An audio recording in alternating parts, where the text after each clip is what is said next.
This video shows how to assign a hot spare within Lenovo Clarity Provisioning Manager. A hot spare is a standby drive that is automatically incorporated into an array and takes over when one of the drives in that array fails. Press F1 to open the System Setup page. If the UEFI text interface is displayed, select Launch Graphical System Setup. LXPM opens. Click UEFI Setup, System Settings, Storage, and select the desired RAID adapter to open its configuration utility. A RAID 5 array has already been created, so only a hot spare needs to be assigned.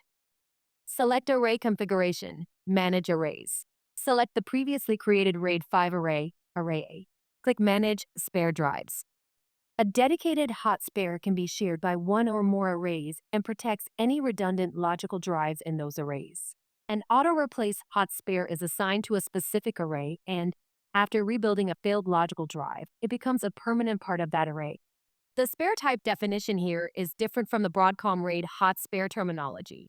Choose the desired hot spare type and assign the selected drive as a hot spare. A message indicates that the spare was added successfully. Click back to Main menu. Navigate to Array Configuration, Manage Arrays, Array A. Confirm that one spare drive is now assigned to the array.